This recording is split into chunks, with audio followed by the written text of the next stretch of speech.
Hey, this is Wileen Benson, and you are on the Daily Gratitude Call, where we start every day in gratitude. Gratitude is the highest energy state that we can be in. It creates a frequency of positive vibration that attracts positive experiences into our lives.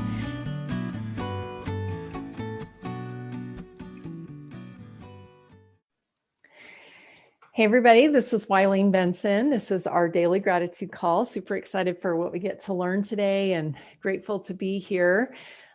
Grateful for all of those who are here live and also those who are listening on the podcast. I just want to express my heartfelt gratitude for the time and energy that you put into this call and into each of us that are here. Just the energy that we create and the positive vibes, that are put out for everyone. And I know I'm specifically thinking of Betsy, who is normally here on the call today. And she's been on my heart today.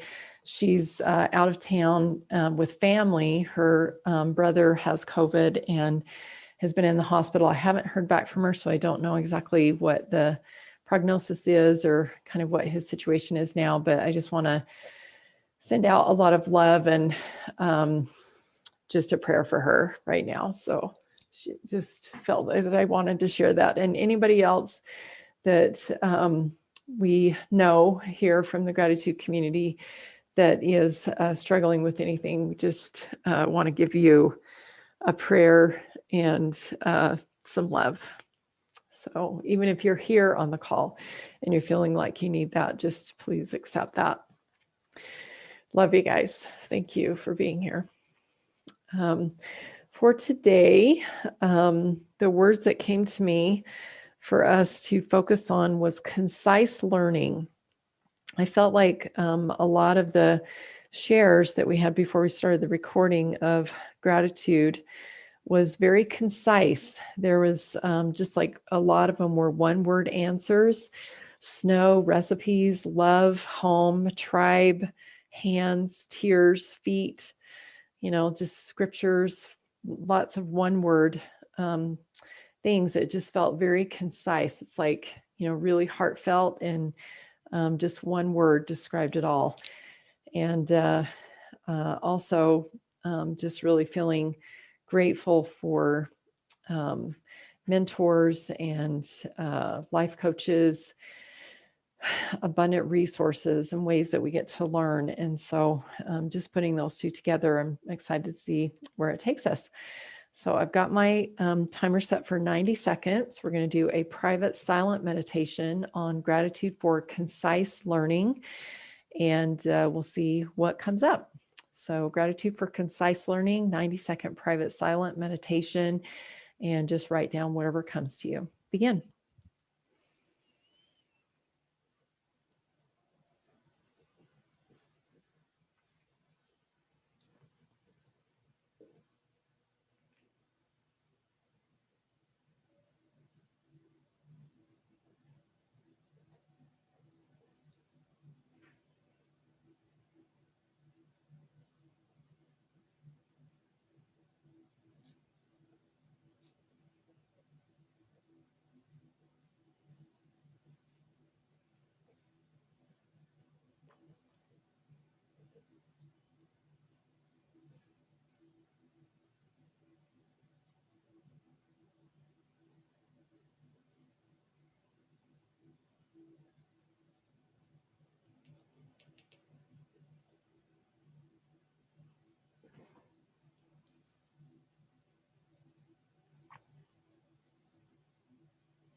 All right. I'm really grateful for shortcuts. I'm grateful to for tools that make things easier. I mean, even like in the kitchen, I never, as a child, had a rubber spatula or a whisk. Those were two things that did not exist in my mother's kitchen. And when I started cooking on my own and following recipes and things, it would say whisk this together, or like scraping something out of a bowl and there would be a lot left in there. And I learned about whisks, and I learned about rubber scrapers. And I remember, I think it was in junior high when I had a cooking class, and we had these two amazing tools. And they, for me and I probably have like 6 of each now in my kitchen. And so they're just a commonplace. But at one point, it was a total blind spot for me. I had no idea that those tools even existed. And I'm just super grateful when things are opened up to me that make life so much easier, kind of bridging the gap. And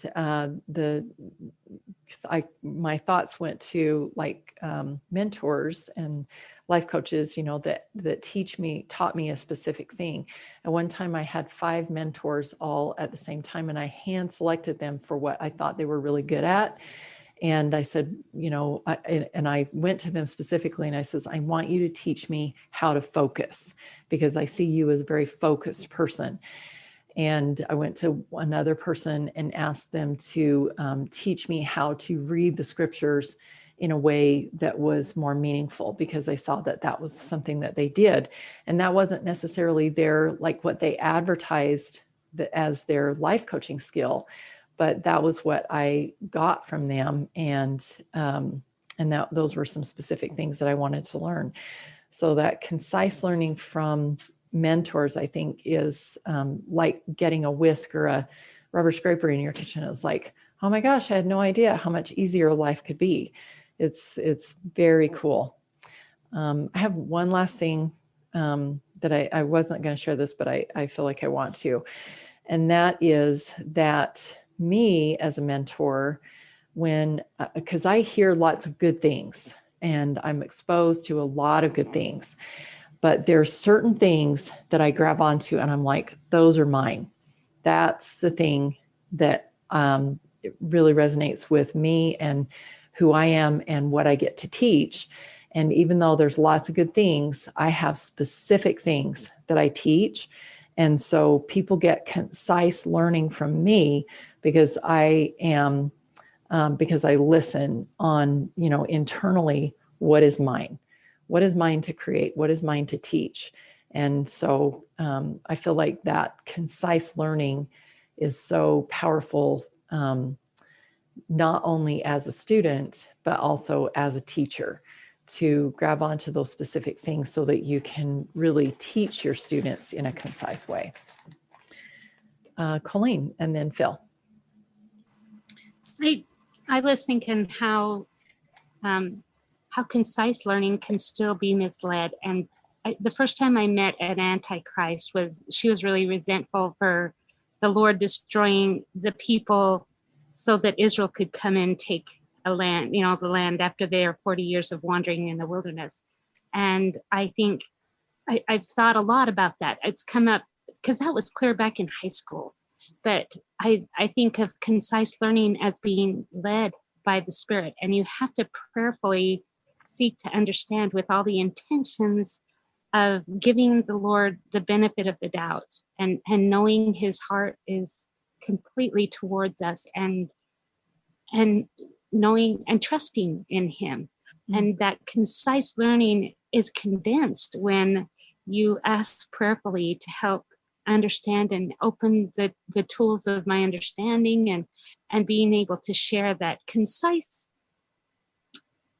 love that he has for us and that we have for others, and know that not everybody is in your path, and to give them space if they aren't searching for the things that you're searching for. It's such a freeing moment to just let God's hands guide you by prayer and by trust and studying the scriptures. And he has so many tools for us for concise learning, for for speedy learning, for understanding that surpasses what the evidence says.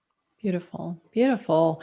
And you've uncovered a counterfeit there, that there is a concise learning that we can, have an intention for finding fault or finding, what's wrong with the world or what's wrong with God's plan or whatever. We can definitely use that concise learning in a way that could be detrimental to us. But I love what you're saying, that as long as we are, and when we're on that path of having an intention of seeking, something that is not light, not love, not righteousness, not trust, if we're seeking something else, then we definitely open ourselves up to be led by not God, and we can definitely learn some individual things, no matter what we're seeking for. But I love what you're saying, that the key is to be seeking through with the Spirit and have the intentions of being in light, being in love, being in trust. Thank you. Thank you. Yeah, Thank you're you. welcome. Thank you. Super powerful. Phil. Okay, so as a contractor, there's, in real estate, it's location, location, location, but in contracting, it's the right tools, the right tools, the right tools. Mm-hmm. And tools, they're great. They make everything concise. They cut better. They for everything, and using them needs to be done concise too, because otherwise you can injure yourself. Mm-hmm. You can do some damage, a lot of damage, around you. So as you were talking, about, connecting with mentors and and people, and somebody said, that's in their path, or is it in their path, like a mentor's going to help you see something that you haven't seen before. They're going to give you a tool, or at least show you that you haven't considered before. And I remember, like, the first time I tried like a cordless saw, like, I thought, why would anybody do that? Like, the battery will run out and all that. So I had all these doubts about why it wouldn't work. And then after I tried it, I was like, wow, this is like the most amazing machine ever. Mm-hmm. So versatile, I can take it anywhere, and so, as the right tool in the right hands can do a lot of good. Beautiful. And if you've ever cut through a cord, my dad cut through a cord one time and he was a builder of cabinets. He was a cabinet builder. And so he was around tools all the time, but he did cut through an electric cord one time. And that's nice too, not to have those cords in the way. I've cut through times, but yeah. You have to. I think it happened. The right tool. And at the time, that was the right tool, that was the right, it was. And then something new came around, a new way to see things, a new way to do things, a new tool to give you a more concise and accurate shortcut to where you need to go. Yes, I love that. There's a couple of really awesome things I just want to point out that you were talking about, in the right hands. I'm sure that if you've had somebody come onto your team that isn't super skilled, and you've got to take the time to teach them, it's very important that they learn the right ways, or it can be, they can cause some damage. It can be very dangerous profession if you don't know, all of that. And so, as a mentor or as a teacher, even teaching in school, kindergarten or whatever, a teacher has a huge responsibility to be able to teach the students in a way that they're not going to damage themselves, that they're going to be able to use the tools that they're receiving in the right way. And then the other thought that came to me as you were talking about, like, going from corded to cordless. And my dad, even started out with a planer. I've used a planer before. I remember when I was a kid in his shop using a planer, and, that you push back and forth with your hands, or forth with your hands, I should say. And then, there were tools, electric power tools, that were created to take the place of those. And how much faster and more accurately and more cleanly those cuts can be made, when we allow ourselves to evolve with, new tools that are created. Yeah, I'm going to add to that. One of the biggest sabotagers is the "I got this" Yes. dude, and so I've been presented with instruction, and then I'm like, oh, you don't need to tell me anymore. I got this. Like, and they're like, wait, you need to know this one important part. Like you need this one important thing, and then I get really frustrated, like I'll be assembling something or whatever, and it comes like with instructions, and here's the Oh, yeah. steps, then like it just like doesn't work, and then you're going back and looking at the manual, and like if you'd have just listened the first time, you could have shortcutted this whole thing and got where you wanted to go, and just been faster. But that's just came to my mind when you're talking about this, is it can be really frustrating when you have the attitude of "I got this" and I don't need your assistance anymore. And you just go at it alone with the new tool. Even if you don't use it right, then it doesn't produce the desired effect. You're going to get some kind of a result, but it may not be the perfect result, may not be the best result. Thank you. I'm in a situation right now. I actually got an email right before the call started. I went into a business and talked to them about bringing me in as a consultant to help them to have more of a concise marketing plan that would really showcase them in a better way. And they sent me an email and said that they had their 6-month plan already laid out, and that they would get back in touch with me after the 6 months. And I'm the same as you, Phil. I'm like, but wait, you're on the wrong path. Don't go down that 6-month path and then bring me in, because then I've got a lot harder job. Like right now is the perfect time. So yeah, I know exactly how that feels. And when you can see it, it's so frustrating. Anyway, thank you. Be brave and tell them what you just told us. I am crafting an email, believe me. Okay, Crystal and Mary. Okay, so I'm grateful for concise learning because it gives me the next small step. I remember in college, I was like kind of wondering, where's my path? Where should I go? And I kind of had this visualization of like God standing on the campus, and he could see over the buildings. He could see where I was going to go. And I just needed to trust him that he was just going to tell me the next small step. And it's hard for me because sometimes I have like 3 to 5 businesses that I'm like passionate about. And I'm like, what do I do? But I'm like, yesterday said paint for 4 hours. So I painted and I did my small step. Beautiful, beautiful. And I have one of your paintings. I've seen lots of your paintings. You're a beautiful artist. So Thank you. what a wonderful, and that can be soul healing, especially if we're like, I don't know what to do something, that is soul healing. Thank you.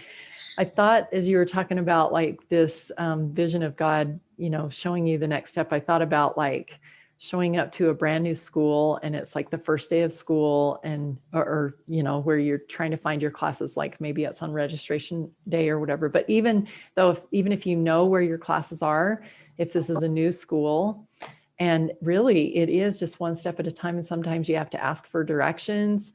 I love that idea of just that next small step. Mary and then Robert. I was thinking, well, actually, I just want to say this first because I was at a conversation with one of my sons yesterday, and he said, well, this and this and that. And I said, yeah, I know those. I got that. I know those. And he's like, well, maybe you don't because you're still doing it.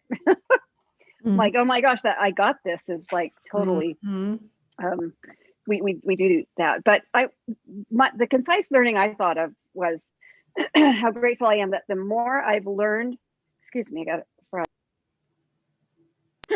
The more I've learned to get to the point of something with less words, being more concise, it's more powerful. It's more powerful, and people stay in the conversation.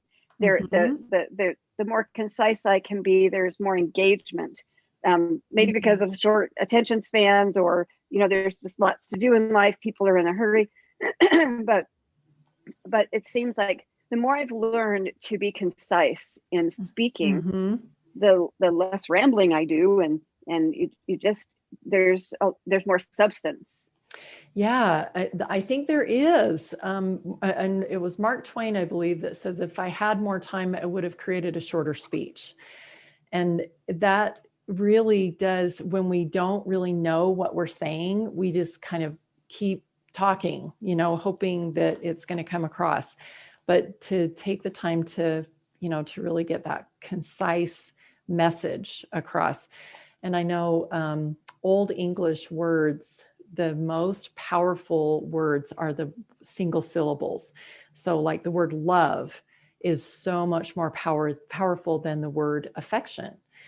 And if you go back and look at like the root words, the roots are all one single syllable. And so even a word itself can be more powerful if it's shorter and more concise. Mm-hmm.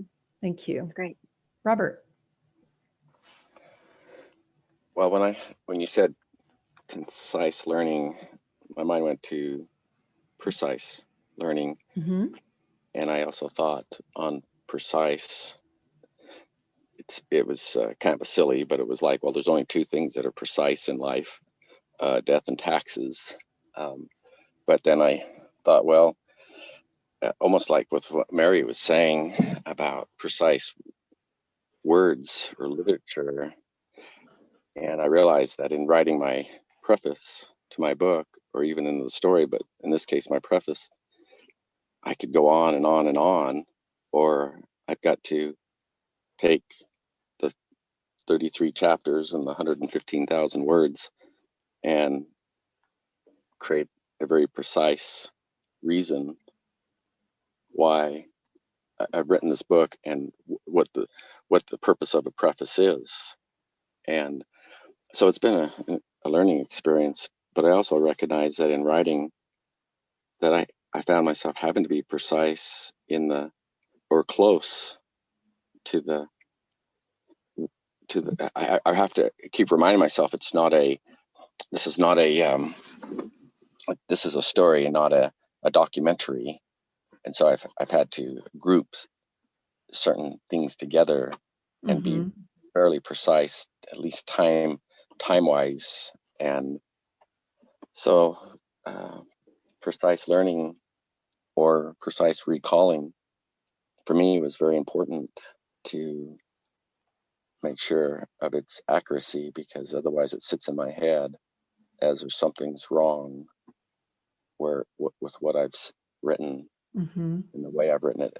And again, to concise the story so that it is more poignant and to the point rather than rambling on. So exactly. And no judgment of you, the way that you, because I know you spoke it as, that's how you wrote the book, was you were speaking it into a recording, right? And then the recording was typing as you were talking. I love that technology now that makes it a lot easier. But no judgment about that, because you got it all out. And now I thought about the root words of precise and concise. Sice is cut. So precise is like before the cut. You were actually very precise in the way that you said, the way that you spoke your story.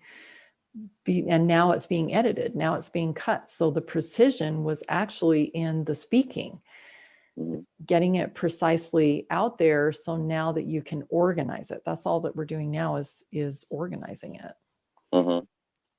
That's correct. So anyway, that's what I thought of. Thank you. I'll send you a copy of the preface, by the way. Yes, I'm so excited to read your book. I love what I've seen so far. Thank you. Thank you. Going back to that word, the root word sice, cut, I also thought about concise, and C-O-N is against.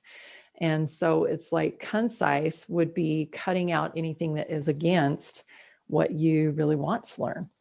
Oh, Mary has the definition of concise here, giving a lot of information clearly and in a few words, brief but comprehensive. So yeah, just cutting off any of the superfluous stuff that, isn't necessary. Thank you. Mary, you still have your hand raised. Were you wanting to share something else, or was just for the what you had put in the chat? Nope, just forgot to lower it. Okay, awesome. Thank you. Any last thoughts before we shift over to our permission process today?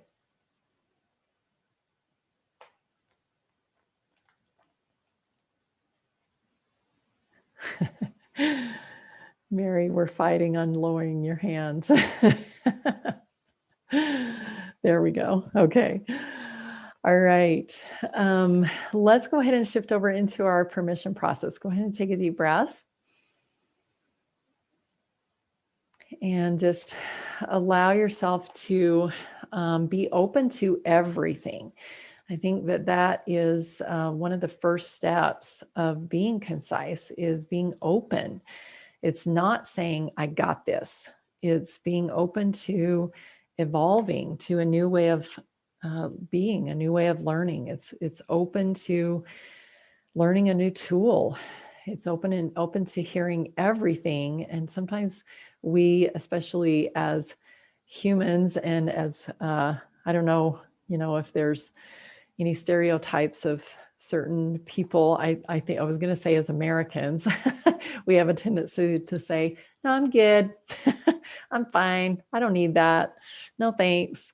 It's just kind of the first thing that pops out of our mouths. But this is an opportunity right now for us to be completely open, because we're seeking to be in a space of light, a space of love, a space of trust, as Colleen was talking about, being led by the Spirit and having the intention of everything being good.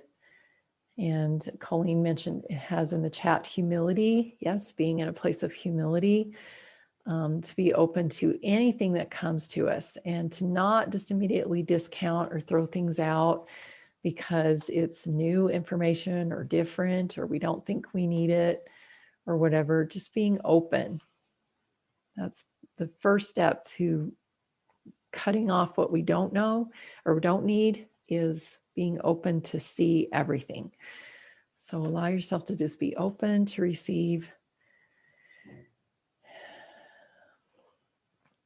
And first of all, just take note of all the thoughts that are swirling around in your head right now, all the ideas, all the thoughts of things to do, all of the different wonderful opportunities that we have access to. Just write them all down right now. Just take a moment and just clear your head, just clear the space by getting everything written down. And as we go through this meditation, if any new things come, just go ahead and add that. Just maybe create a little space for all the stuff that you're open to receiving to be. And then we will take some time to prioritize, or to kind of precisely cut the things from the crowd that are really necessary. So take another deep breath and just keep writing. And the first question I have for you is, what is the limiting belief as you're seeing all these things that are flowing out of you? What is the limiting belief that's coming up about all these things that have been inside of you and that now you're putting out on paper?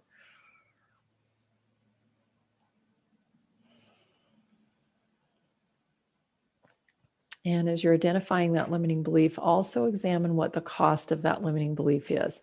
If you hold on to that limiting belief, what will the outcome be? What must the law of attraction bring to you if you keep this limiting belief? And if you don't like that outcome, you can give yourself permission to let go of that limiting belief and to choose something different. And if you're ready to let go of that limiting belief and choose something different, say yes. Yes. Yes. Awesome. And so now's a time to create some new beliefs. Take the place of that old limiting belief and something that will empower you to be open and also to trust yourself to be concise, to be open to allow all the things to be within you and to flow easily, abundantly. And also that you trust yourself to be concise and to know what specific things to cut off and what specific things to embrace. What's yours? So create some new beliefs that will empower you to be okay with it all, being open and knowing what's right to keep.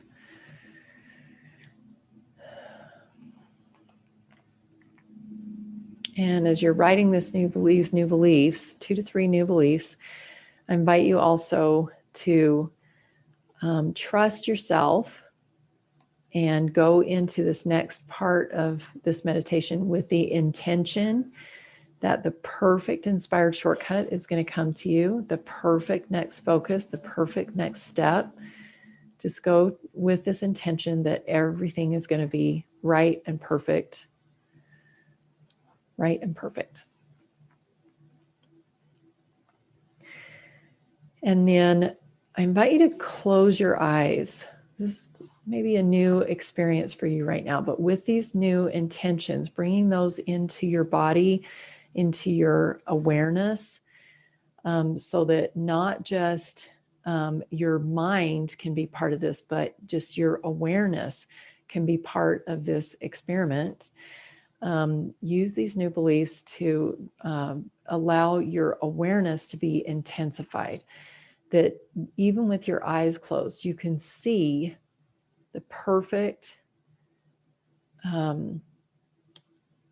way to concisely conduct your life, the very precise next step, that even with your eyes closed, as your finger hovers over this area where you have written everything, that you trust that your finger is going to be guided to the exact perfect next step, the exact perfect method, the exact perfect tool, the exact perfect next step for you.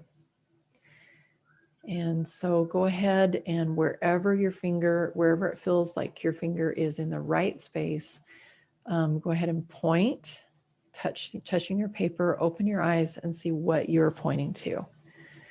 And circle that, put stars by it, allow everything else to just be invisible in this moment. Don't go to, oh, what could I have chosen, or what was right next to it, or whatever. Just allow your finger to be pointed to the only thing.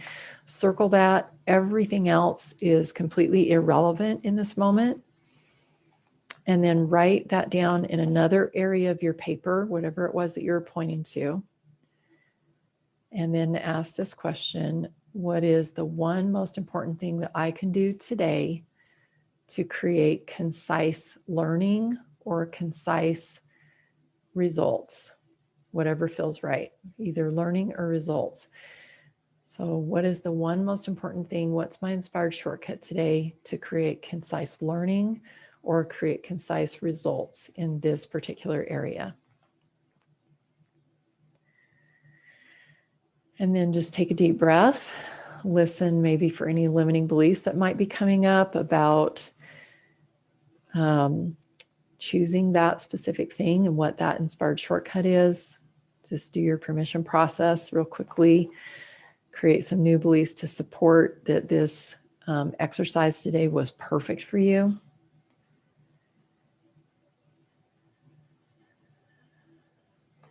And commit right now to take action on that inspired shortcut and to let everything else just stay on this paper. You can do this same exercise tomorrow and they'll still be there.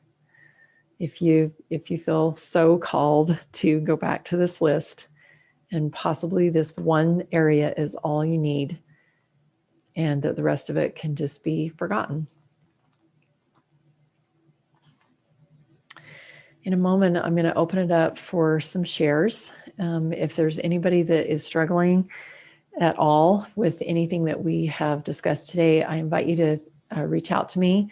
Go to askwileen.com and you can schedule a 15-minute mentoring session. It's a free call, and all you have to do is just go to askwileen.com. That will take you directly to my calendar. Who has something that they would like to share about their experience today?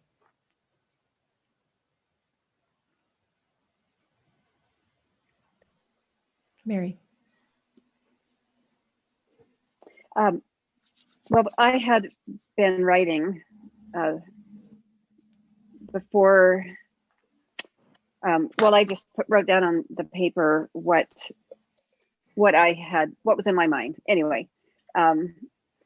And I realized that the limiting belief I had is I have to hurry and get these things, this done so I can do that thing, and that thing so I can do that thing. Well, the universe brings me lots of things to do. Mm-hmm. And I've noticed lately that a lot of things, I look at my life and I look around and go, wow, there's a lot of things that have dropped out. And it's kind of like the concise speaking. It's the concise being in the things that are in your life are just concise. They're just the only things that need to be there. And my new beliefs where I am working on one thing at a time. I'm empowered by the thing I am doing, not the things I am doing, but the thing I am doing. And I am present and I conduct my life in the moment. Beautiful, beautiful. Many of you know that I only have one thing on my vision board at a time. I don't do like the 9 boxes. I don't do, that. I do one thing at a time, and I clear my whole vision board off. Well, not my whole, because there's a few things that are there like forever about who I am.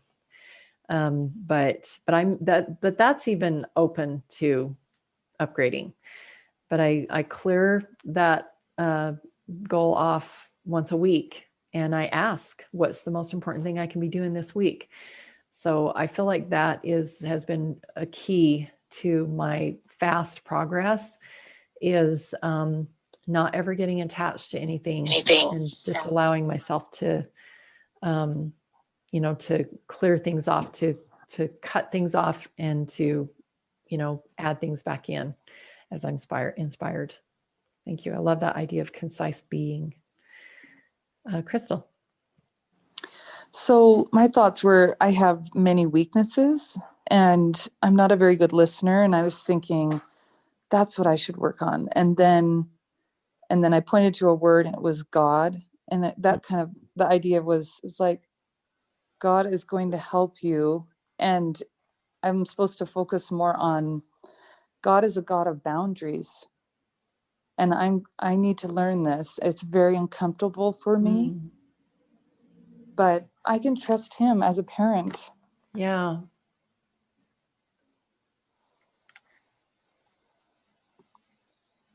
That's all. Thank you, Crystal. It's so beautiful. And there's opposition in everything. There are counterfeits to every good thing. There's a counterfeit. When we think about the word boundaries, that sounds like a bad thing, when you think about obedience or commandments or, things like that. But everything within God's bounds, that straight and narrow path, that's your path of integrity. And it really does keep you in the most safe, beautiful, loving, happy, joyful space. And so, yes, we have our choice, to go wherever. But when we stay within the Lord's bounds, it's the happiest that we can be. Thank you, Crystal. Robert. So, in the being concise, I was thinking about that in this call, and I thought, well, what drove me to be concise, particularly in that preface that's really an important part to me of the book, and I thought it having to go through certain emotions, dire emotions,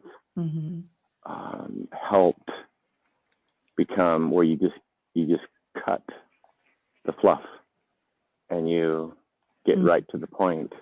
But it was because of dire feelings that helped can helped me get to that concise space of belief, because I do have a tendency to ramble on, and being aware of that, however that belief is limiting or not, to taking note of the feelings, and that's what helped me become very concise. That may not have happened without going through certain experiences. Beautiful. Thank you. Mm-hmm. I know that the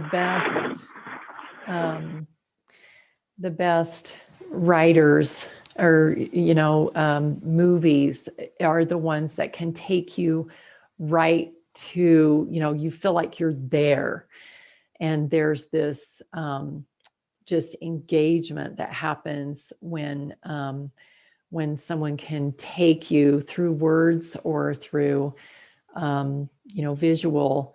Even Crystal, you were talking about your painting, and someone who is very experienced, not even necessarily experienced, but someone who is just allowing the brush or the pen to flow through inspiration can just, it just goes straight to your heart. There's just like a direct channel right to, like you were talking about, your emotions. Thank you, Robert. Well, I appreciate all of your shares, everything. This has just been a wonderful call. Appreciate you all being here. And we will look forward to being back together tomorrow morning, 7 a.m. Mountain Time. I do encourage you to go to our Breakthrough with Gratitude Facebook group and share your thoughts there. I know there's more that could be shared. And as you complete your Inspired Shortcuts today, we always would love to celebrate with you when you have had a moment of success of accomplishing, what you had said you were going to do, and you actually did it. So anybody that feels like they would like to share any of your thoughts there, we would love to celebrate with you. Love you guys. Thank you so much for being here. We'll be back together tomorrow morning, 7 a.m. Thank you. Thank you. Thank you. Hey, thanks so much for listening. And I encourage you to tune in every day to the Daily Gratitude Call. And the Daily Gratitude Call happens live every weekday morning. Would love to have you join. So to find out how to join live, go to my website, WileenBenson.com. Thanks for tuning in.